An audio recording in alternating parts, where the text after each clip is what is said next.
Hello friends, છેલ્લે આપણે alcohol phenol ઇથરમાં 55 પ્રશ્નો સુધી લીધું હતું.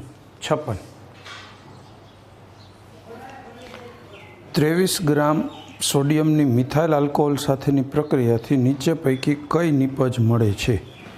23 ગ્રામ સોડિયમ, ચલો મિથાઇલ આલ્કોહોલ CH3OH,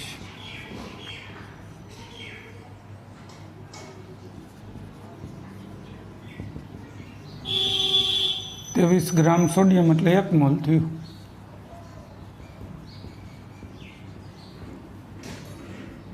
CH3ONA અને હાફ મોલ H2.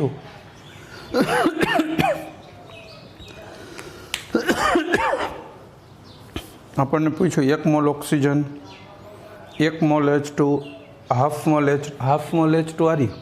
સી જવાબ. ચાલો ત્યાર પછી નેક્સ્ટ 57મો પ્રશ્ન.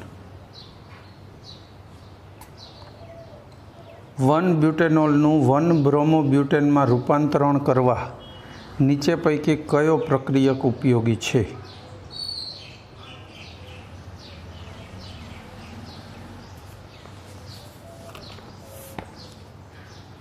1 બ્યુટેનોલનું 1 બ્રોમોબ્યુટેન.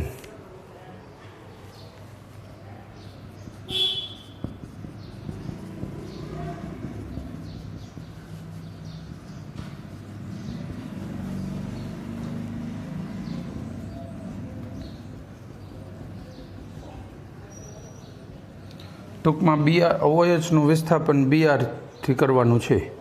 પ્રક્રિયક આપ્યા છે CHBr3, BR2, CH3Br ને PBr3. ત્રણ અણુની એક સાથે 3 વાર પ્રક્રિયા, H3PO3 નીકળી જાય. આ જવાબ. તો આપણો જવાબ રહેશે PBr3. ડી જવાબ રહેશે, ડી. 57. ત્યાર પછી 58. નીચે પૈકી કોની સાથેની પ્રક્રિયાથી ક્લોરીન દ્વારા મિથાઇલ આલ્કોહોલના OH સમૂહનું વિસ્થાપન શક્ય નથી?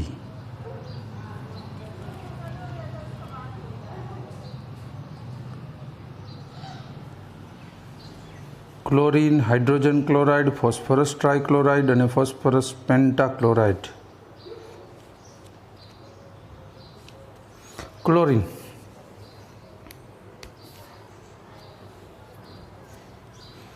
જો CH3OH વત્તા HCl નિર્જળ ઝીંક ક્લોરાઇડ CH3Cl બને.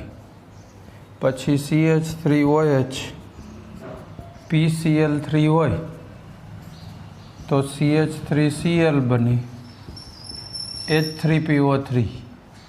આની જેમ જ.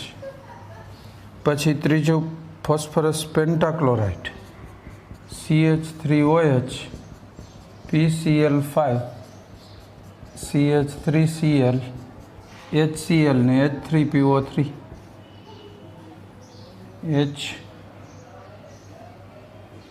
HCl તો નીકળી ગયો, POCl3 મળે, POCl3. બરાબર. તો આ ત્રણેયમાં તો પ્રક્રિયા થાય છે, નથી થતી એ ક્લોરીનમાં Cl2. એ જવાબ. ક્લોરીનમાં મિથેનોલ સાથે કોઈ પ્રક્રિયા ન થાય. એ જવાબ. આગળ જોઈશું.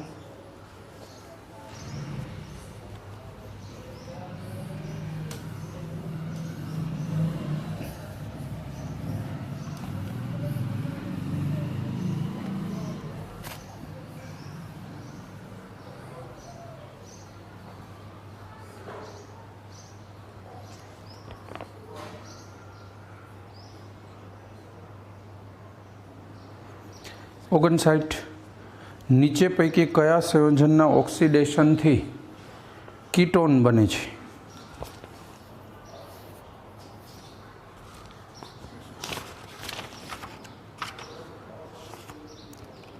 ચાર ઓપ્શન છે આપણને.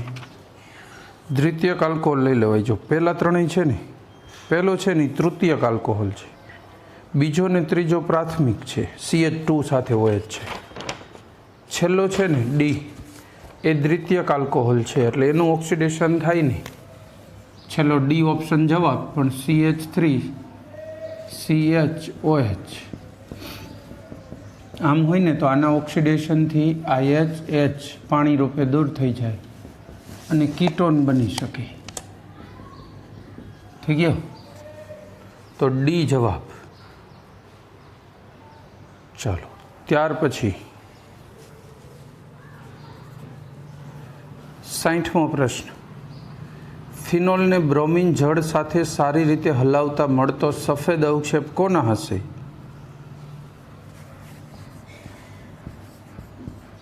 ફિનોલ, Br2 જળ, ખાલી હલાવવાનું, કંઈ ગરમ કરવાનું કે કશું જ નથી. OH, Br અને Br, ટ્રાઇબ્રોમોફિનોલના સફેદ અવક્ષેપ હોય. લો 246 ટ્રાઇબ્રોમોફિનોલ, સી જવાબ, એના સફેદ અવક્ષેપ હોય. ત્યાર પછી આગળ વધીશું. નીચે પૈકી કયા સંયોજનનું ઉત્કલન બિંદુ મહત્તમ છે?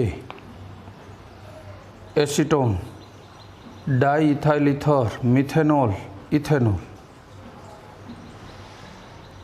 હવે આમાં સામાન્ય રીતે કેવું છે, આલ્કોહોલના ગલન બિંદુને ઉત્કલન બિંદુ alkane, ketone aldehyde, ether, alkyl halide આ બધાય કરતાં વધુ હોય. કોના? આલ્કોહોલના. બરાબર. તો આનો જવાબમાં એક તો આલ્કોહોલ આવે. હવે આલ્કોહોલમાં બે છે, મિથેનોલ અને ઇથેનોલ. તો આલ્કોહોલમાં જેમ અણુભાર વધે, કાર્બનની સંખ્યા વધે, એટલે એના ગલન બિંદુ ને ઉત્કલન બિંદુ પણ વધે. બે આલ્કોહોલ હોય તો જ. એટલે મિથેનોલ કરતાં ઇથેનોલનું ઊંચું આવે. તો આપણો જવાબ રહેશે ડી, ઇથેનોલ. ત્યાર પછી આગળ વાત કરીશું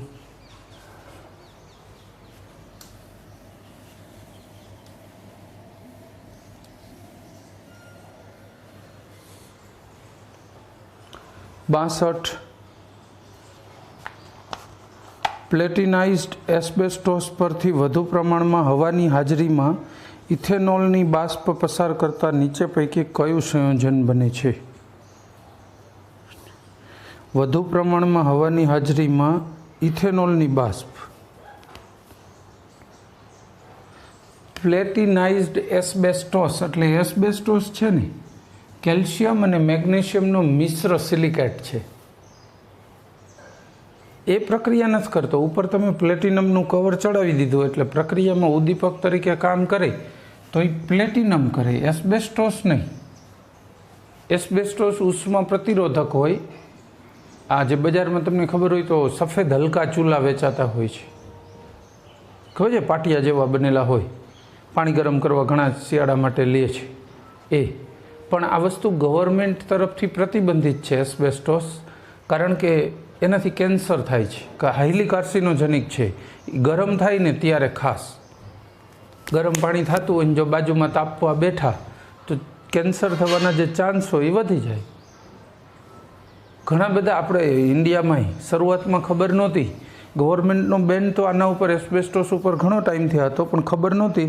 એટલે શરૂઆતમાં મોરબી, પછી આપણા હિંમતનગર, ત્યાં સિરામિકની જે ટાઇલ્સની કિલન હોય ને એની અંદર દિવાલમાં એસ્બેસ્ટોસ વાપરતા. પછી બધાને ખબર પડી એટલે કાઢીને ફેંકી દીધું.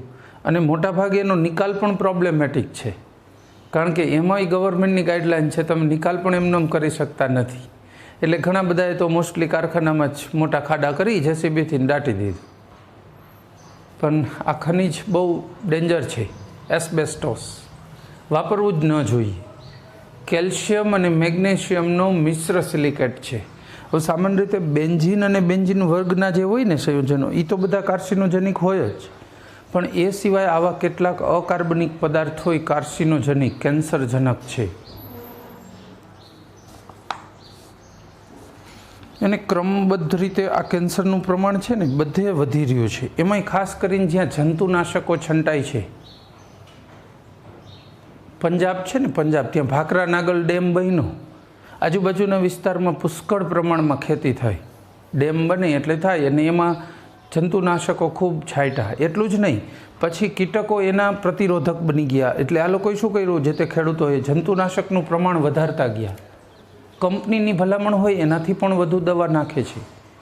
રિઝલ્ટ, ગવર્મેન્ટે એક ટ્રેન મફત મૂકવી પડી ફ્રીમાં, જેમાં કોઈ જ ટિકિટ નહીં.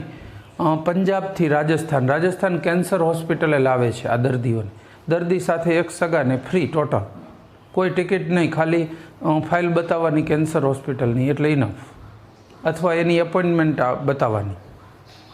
બરાબર. કમનસીબીની વાત એ છે, 2 વર્ષ પહેલાં લોકોએ આંદોલન કર્યું કે એક ટ્રેનમાં બહુ ગીર્દી થઈ જાય છે, તો સરકારને રિક્વેસ્ટ કરી કે બીજી ટ્રેન મૂકો. બીજી મૂકી, અને આ વર્ષે બીજી ટ્રેન પણ હાઉસફુલ છે. મતલબ એટલા બધા કેન્સર પેશન્ટ વધી રહ્યા છે, જે વર્લ્ડમાં બહુ મહામારી કહેવાય ને એવી મહામારી થતી જાય. એક સમય હતો વર્લ્ડની લગભગ 1/4 ભાગની વસ્તીને ડાયાબિટીક પર્સન્ટ બહુ વધી ગયા 2-4 વર્ષો પહેલાં જ. એ રીતે ક્રમશઃ કેન્સર પેશન્ટ પણ વધી રહ્યા છે. આશ્ચર્યની વાત એ છે, એના માટે જવાબદાર કેમિસ્ટ્રી જ છે. કેમિસ્ટ્રી કરતાં એમ કહેવું જોઈએ, કેમિસ્ટ્રીનો બિનઅસરકારક ખરાબ રીતે ઉપયોગ. કેમિસ્ટ્રી ભણીને આ શીખીને એનું સોલ્યુશન શોધવાનું હતું, એમાંથી બચવાનું હતું. એને બદલે નવા સંશોધનો કરી નવા કેમિકલ શોધી અને વધુ જોખમી આવ્યા. આનું એક મોટું ઉદાહરણ એ છે, એસી અને ફ્રીજ શરૂઆતમાં બન્યા ત્યારે એની અંદર એમોનિયા NH3 અને કાર્બન મોનોક્સાઇડ વપરાતું હતું ક્રાયોજેનિક ગેસ તરીકે. એમોનિયા અને કાર્બન મોનોક્સાઇડ. હવે કાર્બન મોનોક્સાઇડ વાસવિહીન અતિ ઝેરી વાયુ, રાત્રે લીકેજ થાય ને ફ્રીજ તો ઘરના બધા સભ્યો મરી જાય. આવા છૂટક બનાવો ઘણા બધા બન્યા. એના કારણે કંપની ઉપર પ્રેશર આવ્યું કે કંપની એનું પ્રોડક્શન બંધ કરે. પણ બાયચાન્સ એ જ સમયે CFC ગેસ શોધાઈ ગયો અને બધા બહુ રાજી થયા. કંપનીવાળાએ તો એ શોધકોનું બહુમાન, એ જે શોધક સાયન્ટિસ્ટ હતા એમનું બહુમાન કર્યું ઘણી બધી જગ્યાએ, અલગ અલગ સિટીમાં. એટલે પબ્લિક અવેર થાય કે ભાઈ હવે આના કરતાં કમ્પ્લીટ બિનજોખમી ગેસ આવી ગયો છે અને એ જ વાપરીશું એમ, CFC. પણ આજે આપણને ખબર છે કે CFC એ ઓઝોન લેયર તોડ્યું અને હવે આપણે હેલ્પલેસ થતા જઈએ છીએ. જેમ ઓઝોન લેયર તૂટશે તો આ એવી સાયકલમાં પ્રવેશી જાય કે જેનો કોઈ ઉકેલ નજીકના ભવિષ્યમાં દેખાતો ન હોય. ઇન ફ્યુચર કદાચ આમાંથી કંઈક ઉકેલ શક્ય બને. હવા, ચલો, પ્લેટિનાઇઝડ એસ્બેસ્ટોસ એટલે પ્લેટિનમનું પડ ચડાવેલું એસ્બેસ્ટોસ. કારણ કે પ્લેટિનમ બહુ મોંઘો પદાર્થ છે, સીધું પ્લેટિનમના ટુકડા નાખવા પોસાય નહીં, બહુ મોંઘા પડે. કાચ બનાવવા માટે જે આ ચશ્માના એના કાચ હોય ને, હાઈ રિફ્રેક્ટિવ ઇન્ડેક્સવાળા, એ બધા લેન્સને કાચને એ બનાવવા માટે અતિ શુદ્ધ ગ્લાસ જોઈએ. એના માટે પ્લેટિનમના પાત્ર વપરાય છે. મંકી સ્પાન હોય, મંકી કેપ આવે છે ને બજારમાં, વાંદરા ટોપી શિયાળા માટે, હા એવા આકારના પાત્રો મંકી સ્પાન કહેવાય. એ એક સ્પાન છે ને એ 1.5 કરોડ રૂપિયાનું થાય, આખું પ્લેટિનમનું જ હોય. એની અંદર એ ગ્લાસ બને છે. એટલે ગ્લાસની બેઝિક પ્રાઇસ તો બીજા ગ્લાસ જેટલી જ હોય, પણ એના માટે બનાવવાની જે કોસ્ટ છે ને એ વધી જાય ને. આ પાત્ર કાયમી એના માટે રહેવાનું ને રિઝર્વ. 1 કિલોમાં આવા 15થી 20 પાત્રો હોય, ફરતા રહેતા હોય વારાફરતી પાત્રમાં, પણ એક પાત્રમાં 1200 કિલો જેટલો ગ્લાસ બને. એટલે પ્લેટિનમ આટલું કિંમતી છે એમ. પ્લેટિનમની એક નાની આવડી વાટકી લઈને, સાવ પાતળી દિવાલવાળી, ગરમ કરવા માટે, તો એ વાટકી પણ 60-70 હજાર રૂપિયાની થાય, ખાલી આટલી નાની વાટકી. એટલે પ્લેટિનમ ડાયરેક્ટ તો ન જ પોસાય, પ્લેટિનમનું પડ ચડાવેલા પદાર્થો જ પોસાય. તો એ શું કરી આપશે પ્લેટિનમ? ઇથેનોલની બાષ્પ પસાર કરો તો ઓક્સિડેશન કરી દે હવાની હાજરીમાં અને એસિટાલ્ડિહાઇડ બનાવી દે. આપણો જવાબ રહેશે એ, એસિટાલ્ડિહાઇડ. ત્યાર પછી ઇથેનોલના ડિહાઇડ્રેશનથી ખાલી જગ્યા મળે. ઇથેનોલમાં તો બહુ કહેવું નહીં પડે, CH2OH. આનું dehydration CH2 double bond CH2 ethene બને. જવાબ રહેશે ઇથિલિન. સી જવાબ. 63નો જવાબ સી થશે. પછી 64.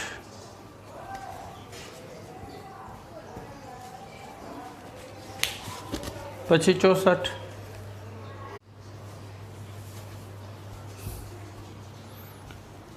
એમાં શું કહીશું? 64. નીચે પૈકી કયું સંયોજન ધન આયોડોફોર્મ કસોટી આપે છે? આયોડોફોર્મ કસોટી કોણ આપે? એમ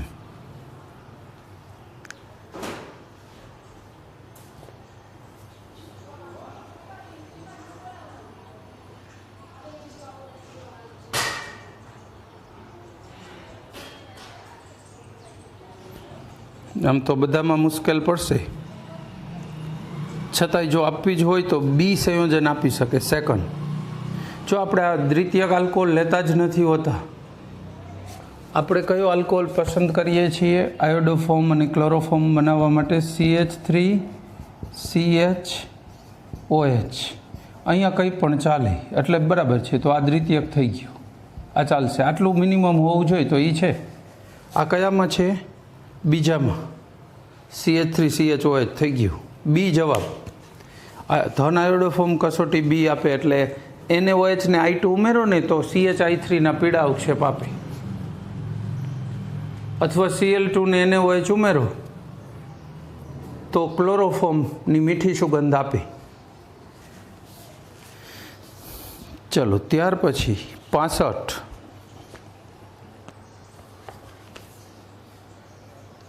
ઇથેનોલ અને પાણીના સાદા નિસ્યંદન દ્વારા એબ્સોલ્યુટ ઇથેનોલ આલ્કોહોલ મેળવી શકાતો નથી. કારણ? તેમના ઉત્કલન બિંદુ ખૂબ જ નજીક છે. નહીં, ઇથેનોલનું ઉત્કલન બિંદુ 78 સેલ્સિયસ છે ને પાણીનું 100. નજીક નથી. 2 ડિગ્રી સુધી દૂર હોય ને ત્યાં સુધી એને નજીક નથી ગણતા હોતા આવા નિસ્યંદન માટે. 2-3 ડિગ્રીનો ફરક હોય તો નિસ્યંદન થઈ જાય. ઇથેનોલ પાણીમાં દ્રાવ્ય થયેલો રહે છે. ઇથેનોલ પાણીમાં ઓગળેલો જ રહે એમ ના, એ પણ કારણ નથી. તેઓ અચળ ઉત્કલન બિંદુ ધરાવતું મિશ્રણ બનાવે. C correct. કારણ કે એ જે મિશ્રણ બને ને એજિયોટ્રોપિક મિશ્રણ કહેવાય, અચળ ઉત્કલન બિંદુ મિશ્રણ. એટલે આવા મિશ્રણને છે ને ગરમ કરો ને તો વરાળ જે બને ને એમાં વરાળમાં અને પ્રવાહીમાં ટકાવારી બદલે જ નહીં. ઇથેનોલ અને પાણીની 95:5ની ટકાવારી હોય. ગરમ કરીને વરાળ બનાવો તો વરાળમાં ટકાવારી તો 95:5 જ હોય. વરાળમાં એવું ન બને કે 90% થઈ જાય કે પછી 95-97 થાય. તો વરાળ અને પ્રવાહી બંનેની ટકાવારી સમાન થઈ જાય. આપણે નિસ્યંદન શા માટે કરી? દાખલા તરીકે 2 પ્રવાહી ભેગા થયા, ગરમ કરીને વરાળ બનાવો તો જે પ્રવાહીનું ઉત્કલન બિંદુ ઓછું હોય એની વરાળ પહેલાં બને, એટલે એ પહેલાં બહાર આવે વરાળ રૂપે, બીજું અંદર રહી જાય. પણ આમાં મુશ્કેલી જ અહીંયા છે. આમાં શું પ્રોબ્લેમ છે? આપણે શું કીધું? શું થઈ જાય? વરાળમાં 2ની ટકાવારી એના જ રહે, સરખી જ, એટલે પ્રોબ્લેમ થાય છે આ રીતે નિસ્યંદન.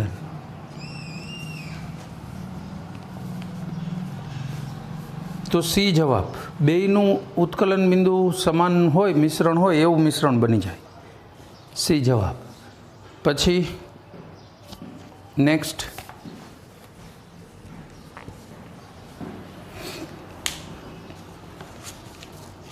66. નીચે પૈકી કોણ HCl સાથે સરળતાથી પ્રક્રિયા કરે છે? HCl સાથે પ્રક્રિયા કોણ સરળતાથી આપે? તૃતીયક આલ્કોહોલ. લુકાસ કસોટી. HCl ને ઝિંક ક્લોરાઇડ. તૃતીયક બહુ ઝડપી આપે, પછી દ્વિતીયક ને પછી પ્રાથમિક. એટલે આપણો જવાબ આવશે બી સેકન્ડ. બરાબર, બી.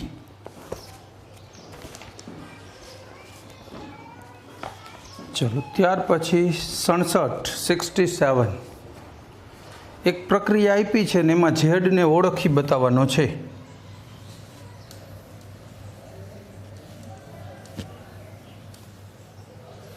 પ્રક્રિયા કરતું જવાય એટલે ખ્યાલ આવી જાય.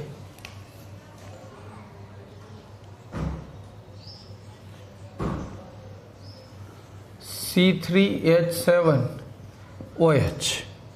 આની પ્રક્રિયા કોની હારે કરવી છે? કોન્સન્ટ્રેટ H2SO4 160 થી 180 સેલ્સિયસ તાપમાન। તો આમાંથી પહેલું કામ શું થઈ જાય? નિર્જલીકરણ થાય, પાણી દૂર થાય। CH3CH ડબલ બોન્ડ CH2 પછી Br2 સાથે પ્રક્રિયા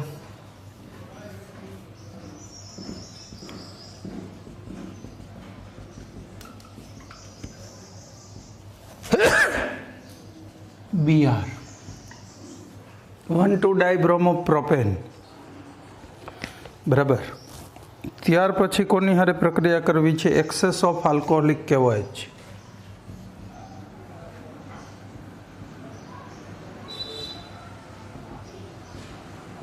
વધુ પ્રમાણમાં આલ્કોહોલિક કહેવાય છે એટલે બે અણુ વપરાશે, -2 KBr -2H2O। બીટા વિલોપન થશે, અહીંયા ટ્રિપલ બોન્ડ બની જશે,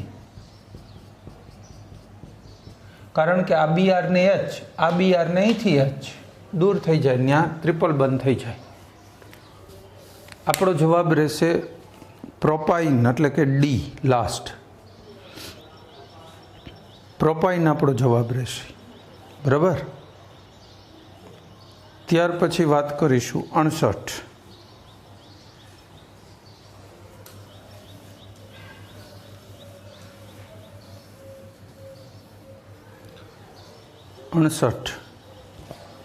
ઓછું આણ્વીય દળ ધરાવતા આલ્કોહોલ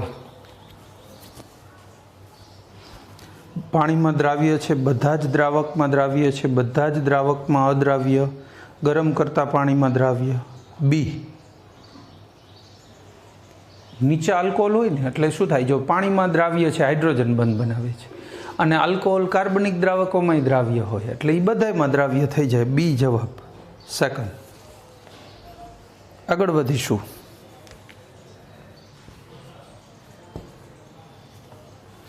નીચે પૈકી કયા સંયોજનનું ઓક્સિડેશન કરીને મિથાઇલ ઇથાઇલ કીટોન બનાવવામાં આવે છે?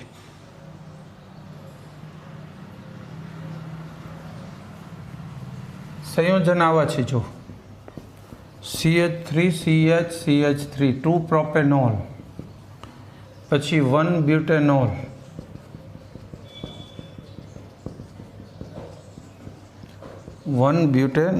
પછી 2 બ્યુટેનોલ,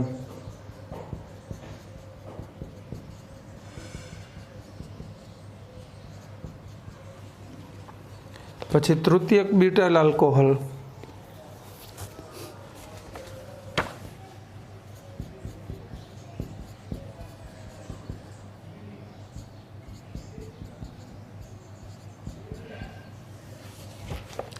તૃતીયક બ્યુટાઇલ આલ્કોહોલ। હવે આમાંથી કોણ મિથાઇલ ઇથાઇલ કીટોન બનાવી આપે? જો આનું ઓક્સિડેશન થાય ને CH3COCH3 બની એસિટોન, આનું ઓક્સિડેશન થાય તો CH3CH2 CH2CHO બની જાય। અહીંયા IH ને H જાય, જોકે અહીંયા અટકે નહીં પ્રક્રિયા, આગળ થઈને કાર્બોક્સિલિક એસિડ બની જાય, પણ મિથાઇલ ઇથાઇલ કીટોન તો ના બન્યો ને। આનું ઓક્સિડેશન થાય CH3CH2 C double bond O CH3 આવું બની જાય કીટોન।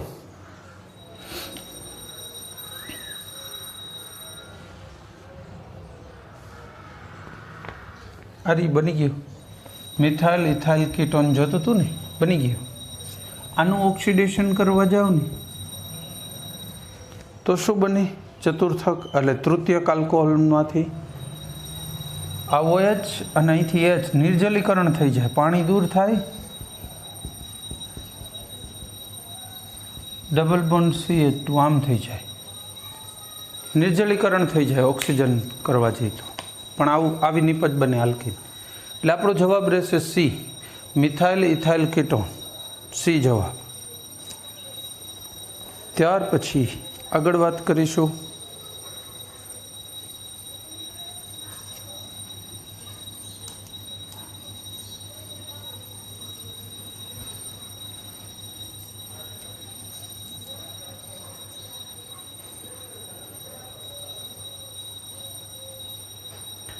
70 નીચે પૈકી કયું સંયોજન એસિડિક છે? હવે 3 તો આલ્કોહોલ છે, 1 ફિનોલ છે, તો ફિનોલ આલ્કોહોલથી વધુ એસિડિક ગણાય. જો આલ્કોહોલની એસિડિકતા તો હોય જ, આપણે આલ્કોહોલ, ફિનોલ ને કાર્બોક્સિલિક એસિડની એસિડિકતાની સરખામણી ભણ્યા હોય ને, ત્રણેયની સરખામણી. મતલબ કે ત્રણેય એસિડિક તો છે, એનો વિરોધ નથી કરતા. આપણી વાત એ છે કે 3માંથી વધુ એસિડિક હોય ને એને સિલેક્ટ કરાય 4માંથી. તો ફિનોલ. 71 ફિનોલની વધુ પ્રમાણમાં બ્રોમિન સાથે પ્રક્રિયા કરતાં શું બને?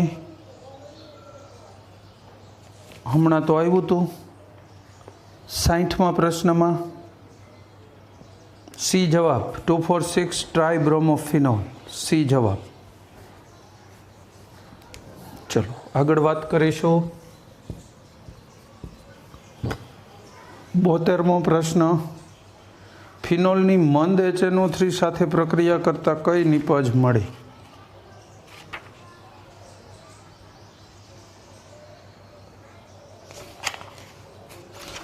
હવે અહીંયા આ આગળ આવ્યું હતું, મેં ત્યારે કીધું હતું, આમાં ટ્રીકબાજી થોડી બરાબર ધ્યાન રાખજો. મંદ HNO3 કીધું તો ઓર્થોનાઇટ્રોફિનોલ બનાવાય કે પેરા? જો સી ઓપ્શન એમ કીધું હોત કે એને બી બને તો લઈ લેત, એવું છે જ નહીં ઓપ્શન. અને ડી છે એક પણ નહીં, એટલે આપણો જવાબ રહેશે સી 2,4,6 ટ્રાઇનાઇટ્રોફિનોલ. 72માં આગળ આવ્યું હતું ને ત્યારે મેં તમને કીધું હતું કે આ રીતે હોય ને તો તમારે જવાબ કયો લેવાનો? એમ સી લેવાનો છે. પ્રાથમિક આલ્કોહોલનું ડિહાઇડ્રેશન કરતાં ખાલી જગ્યા મળે છે.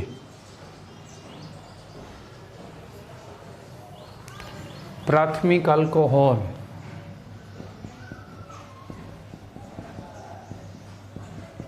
આનું ડિહાઇડ્રેશન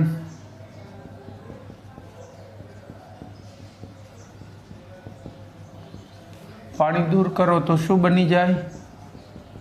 આલ્કીન. બરાબર, એટલે આપણો જવાબ રહેશે એ. આ ડિહાઇડ્રેશન કોનાથી થાય?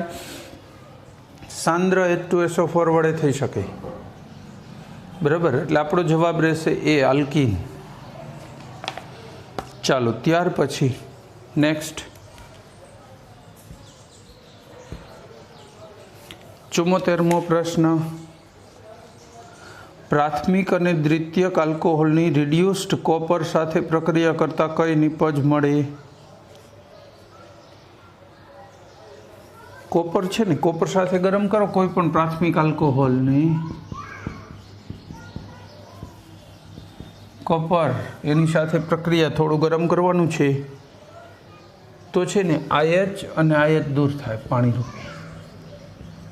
RCHO આલ્ડીહાઇડ બનશે. કોપર ધાતુ છે ને H2 દૂર કરશે, હાઇડ્રોજન ગેસ દૂર થાય અને આલ્ડીહાઇડ બને. હવે દ્વિતીયક લઈએ, માની લો કે દ્વિતીયક RCHOH. રેડી? IH ને H દૂર થાય, કોપર RCr પ્લસ H2. એ જવાબ. આલ્ડીહાઇડ અને કીટોન. પ્રાથમિક પહેલાં કીધું ને એટલે એ જવાબ. જો બી જવાબ એવો જ છે, કીટોન અને આલ્ડીહાઇડ, પણ એ ન ચાલે ને. પહેલાં આલ્ડીહાઇડ અને પછી કીટોન. પ્રાથમિકમાંથી આલ્ડીહાઇડ, દ્વિતીયકમાંથી કીટોન. એ જવાબ. ચલો ક્લિયર. આગળ વાત કરીશું.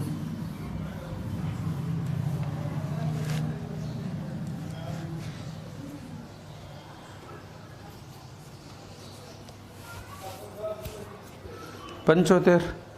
મિથાઇલ આલ્કોહોલની એસિડિક પોટેશિયમ ડાઇક્રોમેટ સાથે પ્રક્રિયા કરતા ખાલી જગ્યા મળે. મિથાઇલ આલ્કોહોલ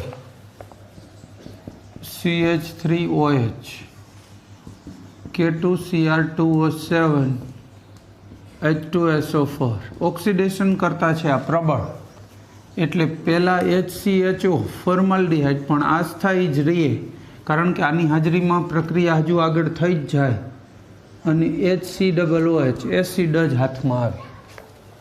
જો અહીંયા નિર્બળ ઓક્સિડેશન કરતાં પીસીસી ઉમેરો હોય ને પેરિડિનિયમ ક્લોરોક્રોમેટ તો જ આલ્ડીહાઇડ મળે, નહીંતર આલ્ડીહાઇડ બને ખરો, સ્થિર ન રહી શકે, આગળ પ્રક્રિયા થઈ જ જાય. એટલે આપણો જવાબ રહેશે સી, HCOOH. HCOOH. પછી 76 ઇથાઇલ આલ્કોહોલનું K2Cr2O7 વડે ઓક્સિડેશન કરતાં ખાલી જગ્યા નિપજ મળે છે. સેમ પ્રશ્ન પૂછ્યો. અહીંયા એક H ઓછો કરી નાખો, આ ઇથેનોલ થઈ ગયો. આ એક H ઓછો કરો, CH3, એક H ઓછો CH3 લો, આ મળે એસિટિક એસિડ. જો ઇથેનોલ લીધો હોય મિથેનોલને બદલે, એટલે આપણો જવાબ રહેશે એ, એસિટિક એસિડ. કારણ કે બે સેમ જ થયું. 75-76 ખાલી આલ્કોહોલ બદલાયું, નિપજ ન બદલે. ચલો આગળ વાત કરીશું. લુકાસ કસોટી ખાલી જગ્યા માટે ઉપયોગી છે. Alcohol, amine, diethyl ether, glacial acetic acid. ચારમાંથી કોના માટે ઉપયોગી છે? આલ્કોહોલ માટે. લુકાસ કસોટીથી પ્રાથમિક, દ્વિતીયક અને તૃતીયક આલ્કોહોલની ઓળખ થઈ શકે કે ત્રણમાંથી કયા પ્રકારનો આલ્કોહોલ છે. તો આપણો જવાબ રહેશે એ, આલ્કોહોલ.